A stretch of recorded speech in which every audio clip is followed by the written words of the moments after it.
তৃণমূল প্রার্থী সুজাতা মণ্ডলের সমর্থনে পূর্ব বর্ধমান জেলার খণ্ডঘোষ ব্লকের শিবটা ঢাল থেকে শেয়ারা বাজার পর্যন্ত একটি মহা মিছিলের আয়োজন করা হয় খণ্ডঘোষ ব্লক তৃণমূল কংগ্রেসের নেতৃত্বে। মহামিছিলে মন্ত্রী স্বপন দেবনাথ, উজ্জ্বল প্রামাণিক, জেলার সহ সভাধিপতি গার্গী নাহা, তৃণমূল ব্লক নেতৃত্ব ও অগণিত তৃণমূল সমর্থক। মিছিল শেষে একটি পথসভা থেকে সুজাতা মণ্ডল উপস্থিত জনগণের উদ্দেশ্যে বলেন, বিজেপি বলছে তারা জিতলে লক্ষ্মীর ভান্ডার বন্ধ করে দেবে, আপনাদের একটা কাজ করতে হবে, বিজেপিতে জামানত জব্দ করে দিন হারিয়ে। সুজাতা বলেন, আমি একটা স্লোগান বানিয়েছি, আমার নাম সুজাতা, পাঠিয়েছে আমাকে দাদা অভিষেক আর দিদি মমতা, বলছে বিষ্ণুপুর লোকসভার জনতা জিতবে এবার সুজাতা। বিজেপি যে প্রার্থী বিভিন্ন জায়গায় উস্কানিমূলক এবং সাম্প্রদায়িক বক্তব্য রাখছে, কি বলবেন এই বিষয়ে? শিক্ষিত অর্ধশিক্ষিত বুঝুন আমি কিরকম চলন চলেছি, মানে ওনার জন্য অনেকবারই মানে আমি হয়তো জীবনে মার খেয়ে যেতাম, কিরকম পাগলের সাথে বুঝুন মানুষ আজকে আমি ছিলাম। আজকে আপনারা বুঝতে পারছেন যে আজকে একজন জনপ্রতিনিধি, তিনি 10 বছর ছিলেন আজ সাংসদ, তার মুখের ভাষা এমনই অরুচিকর নোংরা মুখের ভাষা যে তিনি যে কোনো সময় সন্ত্রাস লাগিয়ে পরিস্থিতি তৈরি করছেন। হিন্দুদেরকে গালি দিচ্ছেন, মুসলিমদের গালি দিচ্ছেন, স্বামীজির অংশ বলছেন, গীতাকে মাটিতে ফেলে গলাগলি করছেন, আবার মুসলিম ধর্মের আমার যত নেতা রয়েছে তাদেরকে একদম মানে সন্ত্রাসবাদী তকমা দিয়ে দিচ্ছেন। আমি আপনাদের একটা কথা বলছি, বিষ্ণুপুরের বিজেপি প্রার্থী বর্তমানে মস্তিষ্ক বিকৃত অবস্থার মধ্যে যাচ্ছে।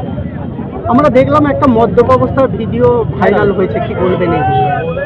উনি তো মানে সকালে কুলকুচিও করেন মদ্যপ অবস্থায়, আর রাতে শুতেও যান মদ্যপ অবস্থায়। নইলে কত বড় পাগল ছাগল আর কত বড় ভণ্ড হলে বলতে পারে যে স্বামীজির অংশ, স্বামীজির রক্ত দিয়ে তৈরি, মানে ওনার মানে পিতৃপরিচয় মাতৃপরিচয় নিয়ে আমার সন্দেহ যাচ্ছে এরপর যে কি ওনার পিতৃপরিচয় মাতৃপরিচয়।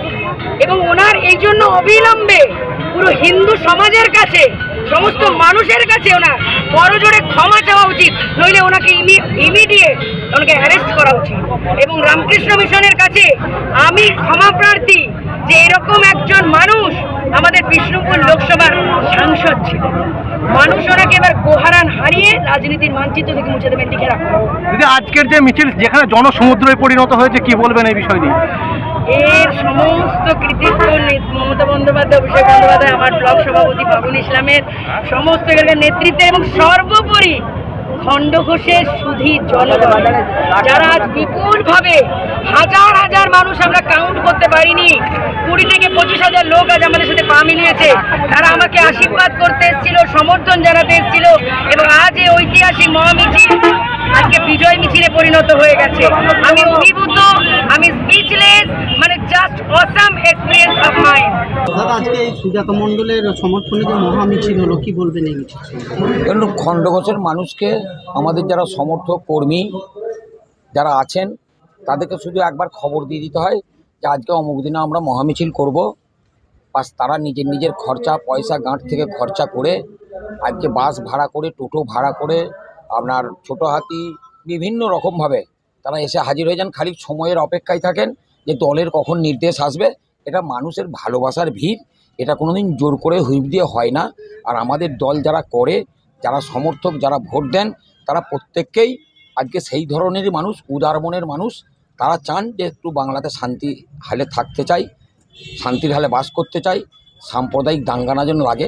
সেই জন্য তারা তৃণমূলের হাতকে শক্ত করার জন্য, মাটি মানুষের হাতকে শক্ত করার জন্য, দিদির এবং অভিষেক বন্দ্যোপাধ্যায়ের হাতকে শক্ত করার জন্যে আজকে প্রায় 40,000 মানুষ আজকে পা মিলিয়েছে।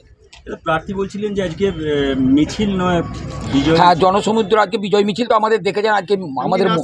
হ্যাঁ, মহিলাদের আমি নাচিনি, আমাকে ওই ঢাকিই ছিল, ওনারা ঢাকিয়ে আমি দেখছি 120খানা ঢাকি ওনারা এসেছেন যে আমরা যাবো না ওই মিছিলে। আমি যে হ্যাঁ আসুন, ব্যঞ্জন আছে আর আছে, সবাই এসেছে। এবার আমাকে ধরে ওই দিদিরা নিয়ে নাচিয়ে দিয়েছে, আমি নেচে গেছি ভাই, ঢাক বাজছে না আছে না কিছু আছে। আজকে বিজয় মিছিল তো, বিজয় উৎসবই তো হয়ে গেল। খণ্ডঘোষের আগের মিছিল আমাদের একটা কি হয়, প্রথমেই শুরু করি আমরা বিজয় মিছিল দিয়ে শুরু করি, প্রচারটা করি, আর আজকে আমরা বিজয় মিছিল করে দিয়ে আজকে শেষ করে দিলাম। মিছিলটা শুরু হয়েছে আমাদের বাদুলিয়া দিয়ানদিঘি থেকে। আজকে শেয়ারা বাজার, যে আমাদের দক্ষিণ দামোদরের সব থেকে বড় বাজার শেয়ারা বাজার, সেই শেয়ারা বাজার পর্যন্ত এসেছে। এটা ইঙ্গিত ওই যে মোদিকে হাঁটানোর ইঙ্গিত, সাম্প্রদায়িক দাঙ্গাবাজ, মোদি হাঁটানোর ইঙ্গিত, বিজেপি হাঁটানোর ইঙ্গিত, এছাড়া আবার কি বলুন, আর কিছু নয়। শান্তির হালে বাস করতে চান, আমরা হিন্দু মুসলমান সবাই একসঙ্গে ভাই ভাই, যেরকম সম্প্রীতির বাংলা আছে বিবেকানন্দর বাংলা, নজরুলের বাংলা, রবীন্দ্রনাথের বাংলা, সেই জন্য মানুষ পায়ে পা মিলিয়েছেন। আর এটা তারই ভিড়। এটা দাদা এত জনপ্লাবন সত্ত্বেও সৌমিত্র খাঁ বলেছেন যে লক্ষাধিক ভোটে আমি জিতবো। এমনি ওনার মাথায় এমনি দেখতে পেয়েছেন, আপনি মদ খেয়ে হাতে সিগারেট নিয়ে উনি বলছেন আমি স্বামীজির অংশ। এমনি মাথার গন্ডগোল হয়েছে, আপনারা আর বিরক্ত করবেন না ওনাকে। বিকৃত মনস্ক হয়ে গেছেন। আমরা ভাবছি যে কিছু চাঁদা ফাঁদা তুলে ওই হাতে পায়ে বেঁধে গাড়িতে না লাফি পালিয়ে যাবে, নাহলে গাড়িতে বেঁধে তুলে দিয়ে রাঁচি পাঠিয়ে দেবো ভাবছি। আপনারাও কিছু অত্যাচার করবেন না ওনার উপরে। যে স্বামীজির আজকে বলে আমি অংশ, স্বামীজির রক্তের অংশ, তাহলে মানুষটা সুস্থ আছে? আজকে এই জায়গায় কলঙ্কিত করছে অসুস্থ মানুষ একজন। আপনারা এইভাবে তাকে আর অপমান করবেন না। হ্যাঁ, এই জায়গাটা আর কি। লিড এখানে মোটামুটি আপনি ধরে রাখুন, আজকের যে আমি ভাবছিলাম হয়তো 40 হবে, কিন্তু 40 পার হয়ে যাবে। আমি অঙ্ক কষেছিলাম যে আমাদের গতবারে 30 দিয়েছেন। আমি আমাদের কর্মীদেরকে জিজ্ঞেস করে কত দেবে ভাই, তোমরা সব নিজের বলো, আমি কিছু বলবো না। কর্মীদেরই তো আজকে এই জায়গায় হচ্ছে।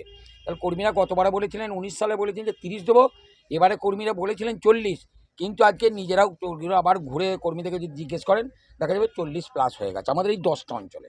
40 প্লাস হবে। সৌমিত্র খাঁ আরো বলেছেন যে তৃণমূল একজন কলতলায় ঝগড়া করার মতো প্রার্থী দিয়েছে। হ্যাঁ, তৃণমূল একজন কলতলায় ঝগড়া করার মতো একজন। আমি আপনার প্রথমে কি বললাম বলুন দেখি?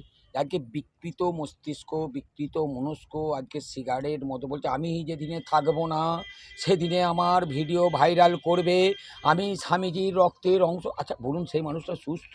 আমরা সাংবাদিক ভাই বলুন দেখি, সে তো অনেক কিছু বলবো, ওর কথা ধরলে হবে? হ্যাঁ, একটা পাগলের কথা ধরলে হবে? আপনি বলুন তো।